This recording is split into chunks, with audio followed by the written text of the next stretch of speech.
going to say a big thank you to Pierre and Joanna for the quick intro. Anyone who comes up here on stage, you can find us at the coffee break, and please not let us eat and ask all the best questions you can. We really want to make new friends, and I'm going to encourage you all to meet new people, okay? Right now I'm going to take just a second to introduce Kimberly. If anyone was at TEDx Beirut this year, you probably saw Kimberly there. She gave one of the very inspiring talks, and she's here to share with us some of her wisdom. So Kimberly, yeah, okay. Kimberly is a serial entrepreneur with over 30 years of experience in the energy sector. She specializes in launching startups and integrating them into multinational companies such as ABB, Alstom, GE, and Areva. She has a PhD in human and organizational systems, and I think her dissertation topic is really cool because it's about the diffusion of innovation and influence through internet and social networks and collaborative virtual groups.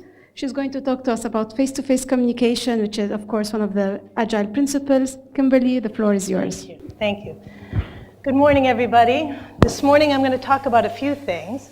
First, we're going to talk a little bit about perspective, and then we're going to talk a little bit about perception, and lastly, we're going to talk a little bit about intention.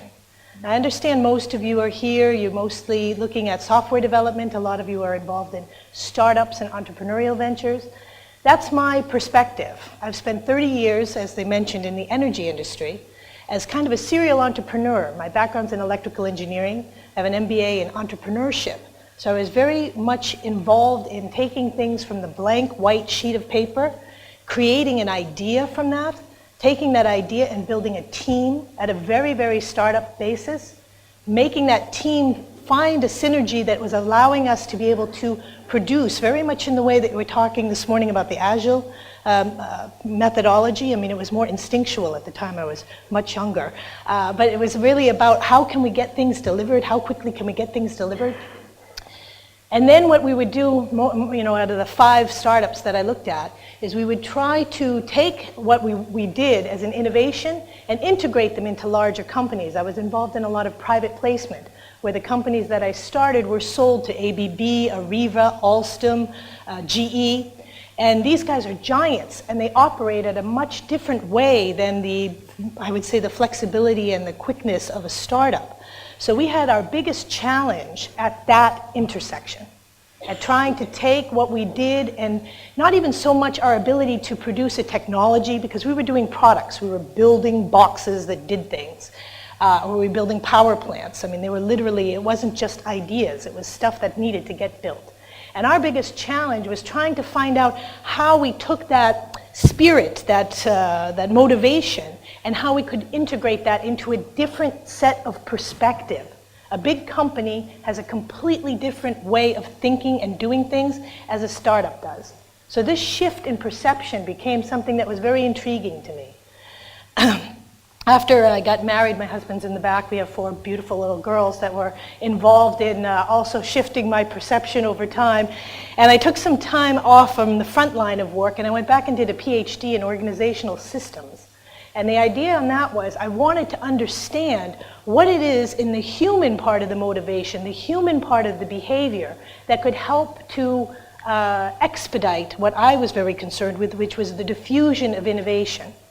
And so we're going to talk a little bit about that today, and that's my intention, what I'd like to leave with you. I'd like to leave with you a little bit today the things that you as software developers can understand a bit what is easy to capture, what technology does very well, and what is not so easy to capture, and what we still need a face-to-face and a human encounter in order to be able to do. And I hope what that'll do for you is to give you an idea of the fact that I think you talked this morning when you gave your talk about the house, building the house, when really what it was is you wanted the pool and the garden. It's a similar idea, that what we really want to do is understand how people perceive things and what parts of it can you do well and the other parts maybe you shouldn't even build. Okay, so let's get started. This is a photo that was taken the day that World War II ended. It's a very famous photo. It was done in Times Square. It was a big celebration, the fact that we had said the war with Japan had ended from the US's perspective. Very ironically, two photographers captured this moment at exactly the same time. The one on the, let's see, you're facing this way, the one on the left, Alfred Eisenstadt, and the one on the right was Victor Jurgensen. Now, which of these two photos, I want to just see a show of hands, do you prefer? Do you prefer photo number one? Okay, photo number two. Okay. All right, that's pretty much how it went down. The photo number one actually became iconic. It made the cover of Time magazine. It became something that is still celebrated to this day. They have ceremonies in Times Square where they all dress up like the sailor and the nurse and they kiss each other and they do all of these kind of things. Now I want to ask you why. Why do you think that this photo versus this photo created a bigger sensation? Depth. What else? Say a few more words I want to hear because it's curious. The background. The lighting. The context. The environment. Okay, great. Those are all parts of it. Let me see, I'll try to do this with the red thing. One of the things that they saw, this photo's not great on this, but you see Times Square in the background, so context was an important aspect. They captured context. Here you just see a couple of buildings in the back. You don't even know where you are. So this became Times Square. The second piece of it was the lighting. Somebody said the lighting and the depth. The white of her outfit versus the white in the background, it creates this column that focuses your attention. It's a perception trick that brings you to looking at this aspect of it. One of the other things you can't see very well in this picture, if you guys look this up online later, you'll see, he's got his fist here. He's holding a fist. This doesn't capture our emotional context of joy, of something happiness. But what does? This little kick of the leg. This is one of the most important aspects of why this photograph was the more influential one. The girl gets kissed, up goes the leg. What does that mean?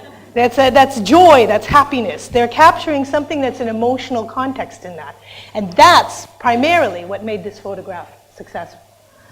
So now, what I want to talk about a little bit, there's a body of literature that talks about cinema and the idea of what happens when there's a lens in front of you and you're seeing something.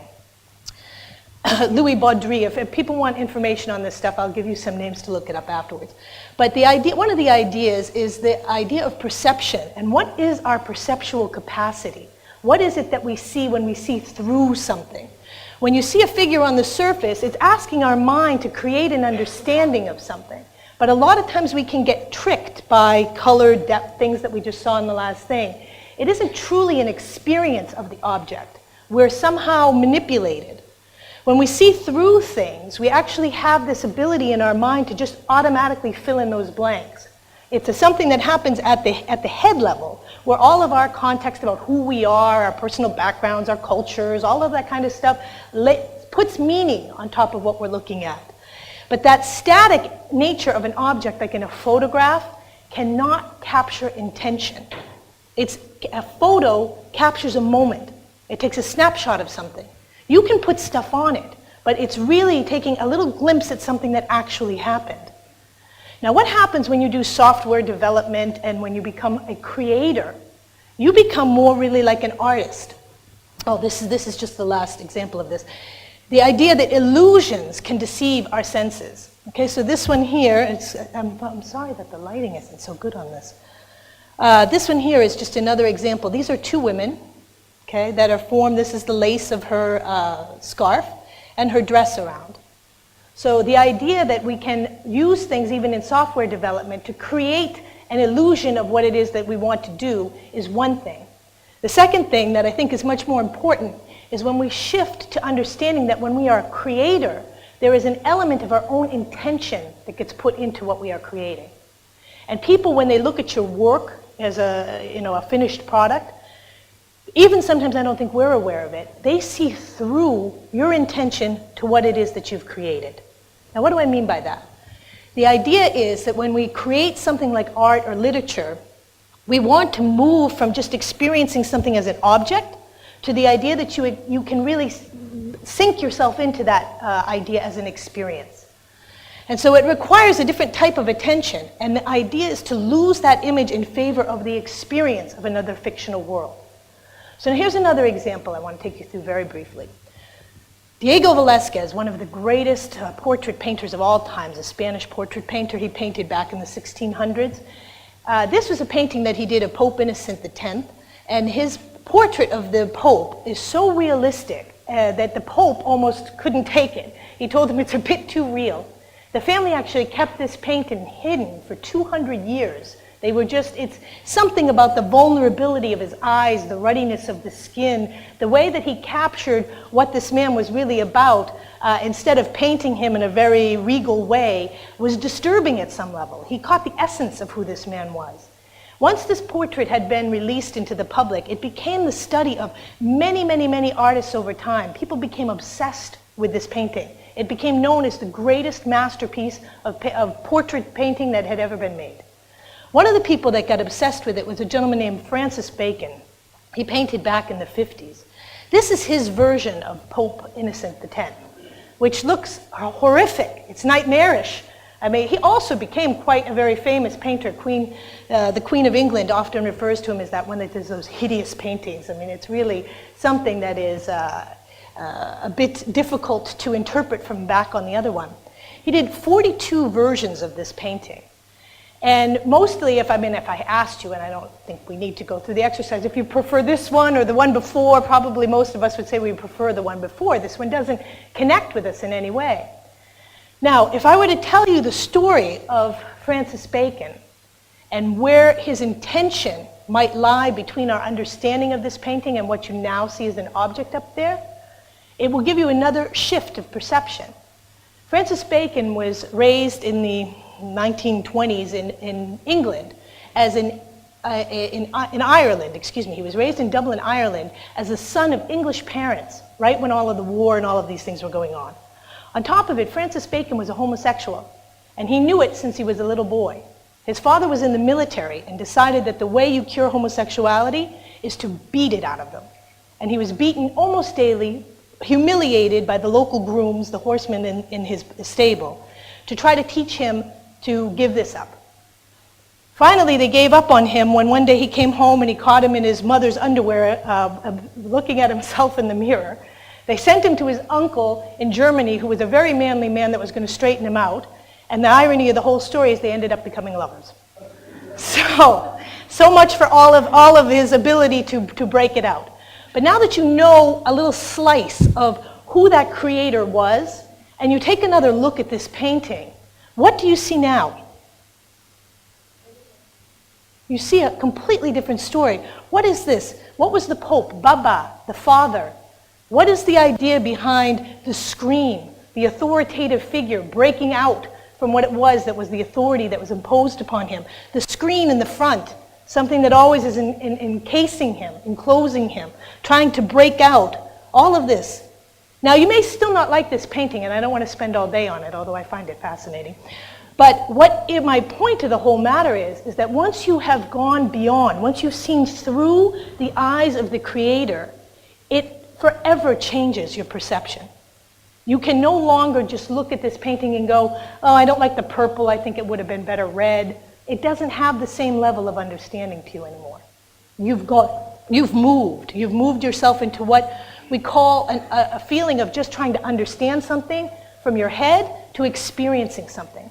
Because the question really is it when we interpret what we see, is it something that happens just as a mental activity, or is it an empathetic identification with the Creator that creates this idea where we are able to lose that?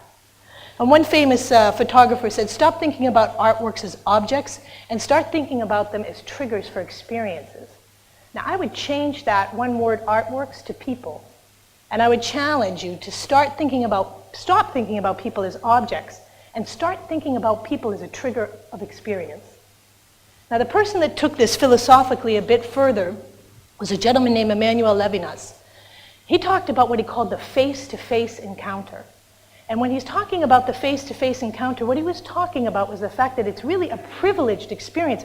I mean, he wrote about this 50, 60 years ago. Think about it now. With all of our technology and all the interfacing that we do vis-a-vis phones and computers, what a privilege it is to be face-to-face with somebody, where you have that opportunity to trigger an experience of kind of just being there and learning from somebody new.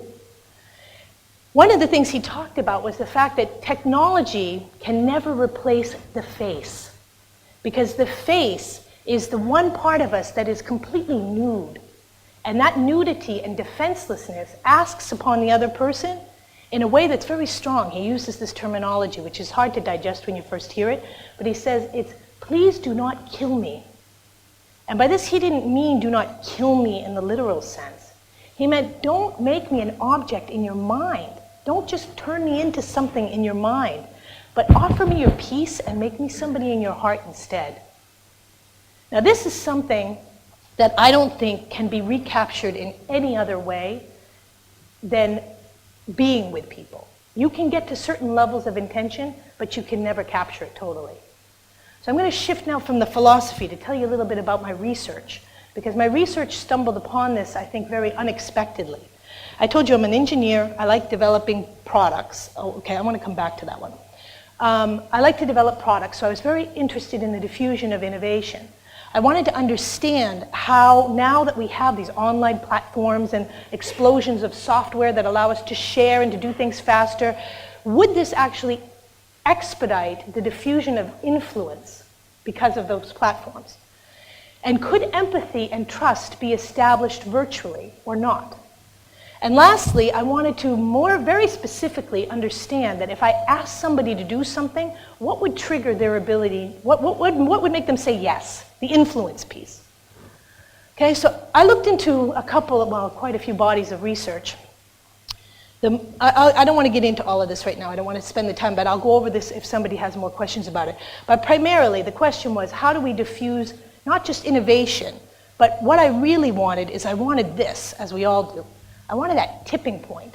How does it go from being something that, people think are great and 10, 15 people are using it, to the idea that the thing goes viral, that it spreads? So this piece was particularly interesting to me.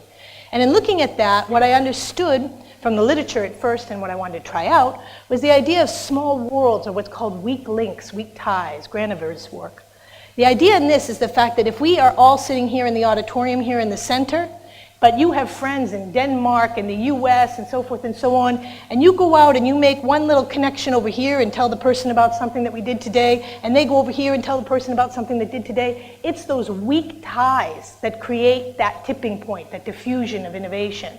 It's not trying to convince a small group more and more, this kind of information overload piece. It's not about trying to get everybody in the room most convinced before we leave. It's about getting everybody in the room to tell somebody a tidbit even about what we did today that would spread it to other small worlds. That's where you develop the tipping point. But most curiously, the idea that we can do a lot of this stuff online and we can just put advertising and things online and that's going to happen, I think it's now getting to really be proven that that just isn't the case. Because human beings are still human beings, and we operate off of word of mouth. We trust what a friend tells us. We go and buy something because somebody we knew bought it. That's really, and there's plenty of literature on this.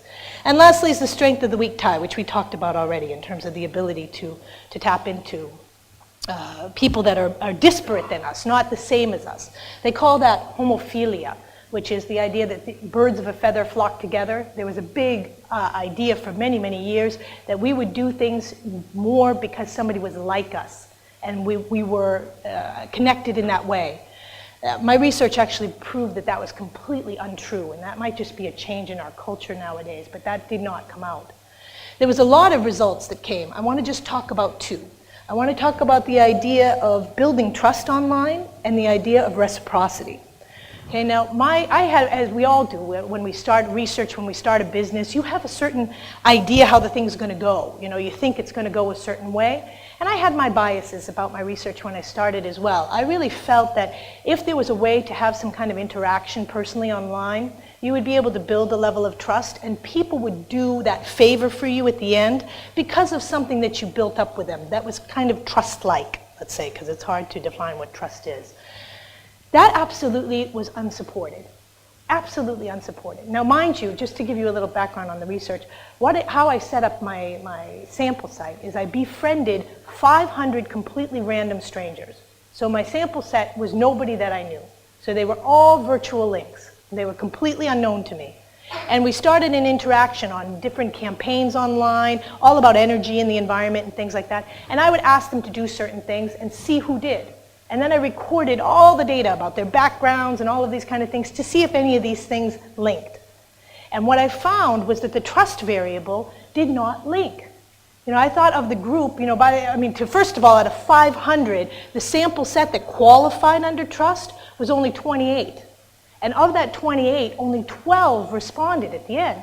So it's really scratching my head going like, whoa, that doesn't make sense. You know, you think that that would be something that would have worked. Now here was the surprise. Online, there's another trigger that is, I would call it anthropological. It's part of how we're built as human beings. And it's this idea of reciprocity. And by reciprocity, what I mean is if somebody invites you to dinner, what's your instinct? You always feel like you got to invite them back again. You know, if somebody gives you something, you feel more inclined to do something for them. This is hardwired in our human instinct. And so where was the biggest group of people that actually did the request? They were one-offs. So I gave them something, they gave me something back. And once that little transaction had taken place, that was it. There was no more need to do it. And think of your own thing. If somebody invited you to dinner, you invited them back. Whoa, shoo, okay, good, I'm done with that. You know, there's like a relief. And it isn't about building something that's personal. Because my final conclusion on this, and what I want to leave you with today, is the fact that the idea of perception, how we're living in our own minds, is absolutely helpless. You know, the truth is absolutely helpless when it's up against perception. You know, because how we perceive things is so often subconscious that there's no way that that can translate into something that can be caught electronically. So when we're looking at having to do something with human intention, I want to go back to this slide for a second. When we're looking at having to be that creator and having to transmit what it is our intention is, I think the only way you can do it is face-to-face. And why? Because the face-to-face part, it's the body language. It's the intonality of my voice. It's the eye contact. I can tell if you're listening to me or you're not. I can tell whether somebody's interrupting me or encouraging me by the way that they're doing this or the way that they're doing this. I can also tell whether you agree with me or not. I can tell if you're convinced or if you're giving me that suspicious look. I can see if you're pleased with what I'm saying or you're disgusted. All of this happens because the face is the dynamic actor in all of this. And there's no way that if we're engaged with one another, that you can objectify that. You are caught up in that dynamic. You've somehow allowed yourself to cross into that illusion, let's call it, and just experience it. And this is a very, very valuable thing that we tend to lose as we delve into the world of technology and think that what we're doing in terms of software design and all of these kind of things is creating certain types of human bridges. So I guess that just leaves us with the last question in terms of what are the takeaways.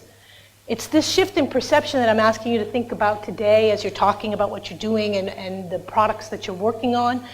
To understand that when you're trying to develop something, if you're developing it because you want to develop a platform that's going to give you agreement and understanding and conviction, understand that those kind of things are based on an inner choice, an inner responsibility that really cannot get objectified.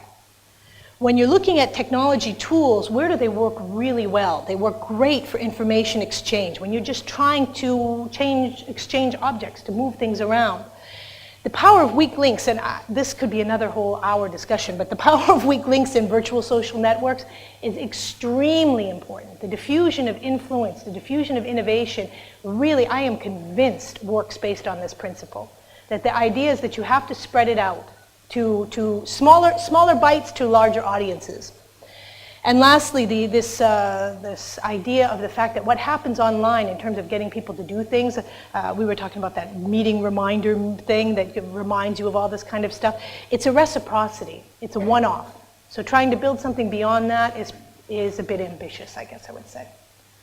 All right, so sorry that wasn't 6 minutes, but I hope it gave you a little bit of food for thought today as we move forward. And I'm here for questions and things during the break if you want to ask me some more things about the work. Okay, thank you.